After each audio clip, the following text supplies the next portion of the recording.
there, UNF. I'm Mary Dale. And I'm Courtney Spencer. Thanks for taking the time to join us here at North Florida Weekly, where we bring you up-to-date news happening around campus and the River City.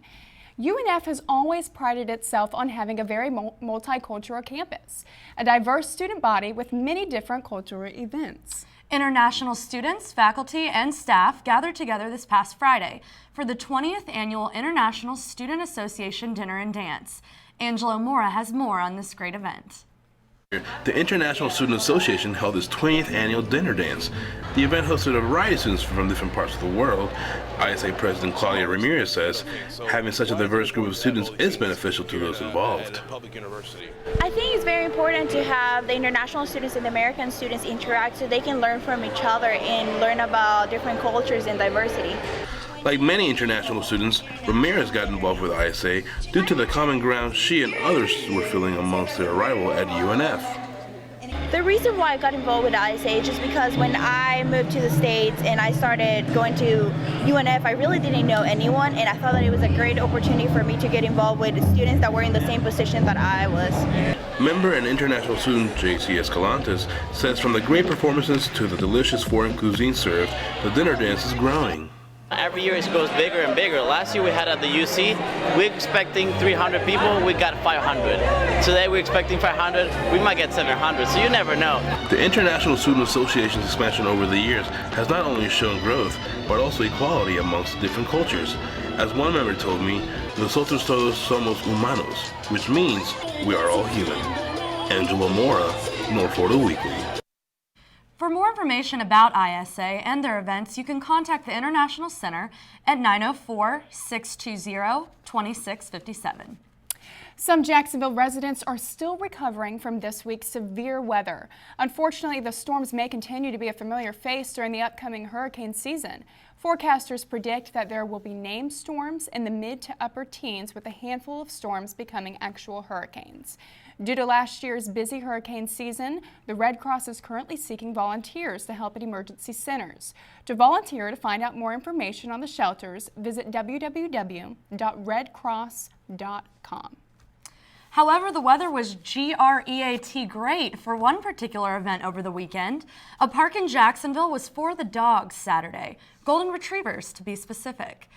Families and dog lovers alike came together at Dogwood Park on Saturday for the 6th annual Golden Fest, hosted by GREAT Rescue of Jacksonville.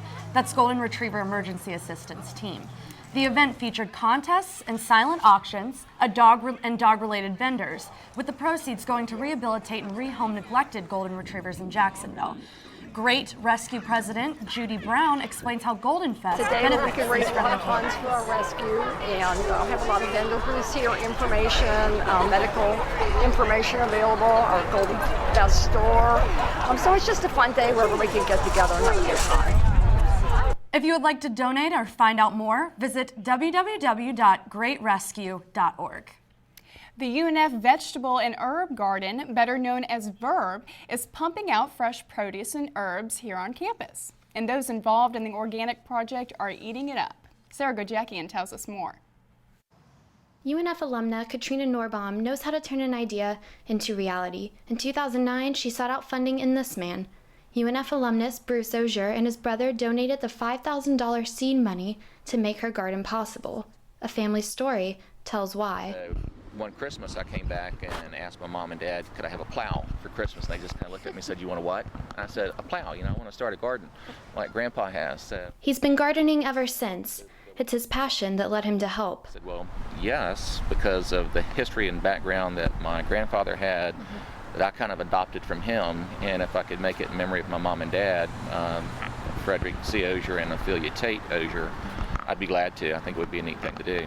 And from there, this has all kind of started up the last 2 years, and it's been pretty successful. Osier shows me around and points out the foods. Among them are lettuce heads, leafy greens, berries, tomatoes, and the biggest head of cabbage I've ever seen. He checks in frequently, but the upkeep falls on garden education and volunteer coordinator Jonathan Feltz. often. So we actually fertilize the plants that we are caring for on a weekly basis. We go out there every Tuesday, and it just gives them a little boost to maintain. And we also mulch the areas, which helps suppress the weeds, and some weeding does take place. There's basic care for the fruit trees that are there also. Feltz also teaches free workshops and advises Adopt-A-Bed, in which campus clubs and groups manage plots in the garden. Verb has a budget, but future fundraisers will help. Osier plans to donate to both. And I'm sure I'll be contributing to that also, just to keep it alive and keep it going. It's a good thing. You need to know how to grow stuff. There'll be many more workshops coming up in the summer and in the fall. Until then, students can come here and volunteer at any time. Just contact Jonathan or check Student Update Weekly. Sarah Gojekian, North Florida Weekly. The last workshop of the semester was Monday, but like Sarah said, stay tuned for more. The garden is located across from the nature trails, right in front of parking services. Students can buy produce from it during UNF Market Days. After the break, we'll take a look at some very creative yet functional art. And we'll also take a look at a very familiar store that is falling on very tough times. Stay tuned.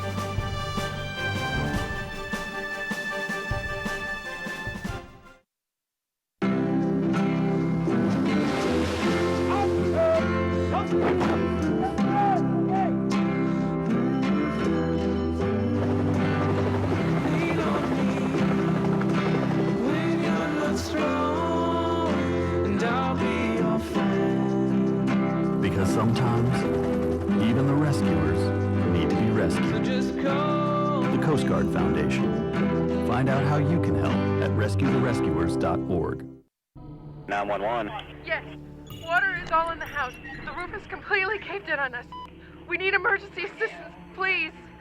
Okay, man, we can't respond right now because of the condition of the hurricane. All of our neighbors evacuated and everyone is gone. Please tell me what to do. I'm in a wheelchair and water's coming in. Is there any way I might be able to get an ambulance to help it? The roof is coming in on us. We're going to die in this house if we don't get some help. Unfortunately, we cannot send anybody out in this storm right now. When my parents got divorced, I had to be there for my mother. She had a daughter going to college. She was trying to get her degree herself. We ended up finding out about federal student aid. I think you can dream big and you can think about what you want to do with your life, but eventually you're going to have to, build that bridge to the next step. Federal student aid was that bridge. My name is Ben, and this is my story. Need help planning and paying for college? Learn more at college.gov. Winter makes you sad, remember. It's always a nice time of year. You're closer to what matters most. There's no time like now to show you how I feel. Why don't you come back home? Share a little time. Why don't you come on down? Invite someone to Florida and keep our future sunny. Visit sharealittle.sunshine.org. Welcome back. Everyone can remember going to the video store at one point or another, maybe to rent a movie for the evening. But now the video stores are becoming endangered. All across Jacksonville, Blockbuster stores are closing down and making way for a new generation of video rental services. David Smith has the story. Tara Lacker has worked at the Racetrack Road Blockbuster for the last several years, but in less than a week that'll change. Her store, along with 7 others, are among the latest locations around Jacksonville that are scheduled to close. She says that the convenience of drive-up and online rental services are partially to blame. The kiosks such as Redbox, it really is a great deal if you need the film for one day. It really is a good idea. And then you've also got other facets like Netflix with the online renting. And that definitely did put a squeeze on the brick and mortar stores. Jeff Johnson, on the other hand, is a satisfied Netflix subscriber. He says convenience is just one of the reasons he's stuck with them instead of Blockbuster. Well, I'm able to sign on online and look through all kinds of movies that you wouldn't necessarily have at a smaller neighborhood Blockbuster. And I like not having any late fees, so I can keep a movie as long as I want. Jeff says that the time it takes to send and receive movies through the mail is a small price to pay for an otherwise great service. I do have to plan ahead a little bit. If I want a movie for a certain weekend, I might have to order it a couple days ahead of time. But then, if I don't get around to it, I can have it for later. Blockbuster has struck back with their own brand of rental boxes and an online Netflix-style service, allowing them, at least for now, to fight another day. David Smith, North Florida Weekly. The next round of Blockbuster closings in Jacksonville are scheduled for Sunday, April 10th. You know, Mary, I actually went home to Ocala to visit family, and the Blockbuster there is closing, and I remember when it was opening. It was maybe 10, 12 years ago. Right, and the Blockbuster in the neighborhood I grew up in Jacksonville has been there since, I think, the 80s, the late 80s, and it's just now closed. Yeah. I mean, it's good because you can go there and buy used videos and DVDs, but it's kind of sad. Yeah. It's just a new generation. Right. The one UNF professor is displaying his talents in hopes that everyone will see. Here at the Jacksonville Contemporary Art is Fusion, an exhibit that features work by a group called The Firm. It's for ceramic artists, including UNF ceramics professor Stephen Haywood, that specialize in creating pottery that is not only art but also functional. From the looks, you can see that the exhibit isn't getting much buzz. In hopes to draw a crowd and teach others about ceramics, the group also holds seminars and lectures.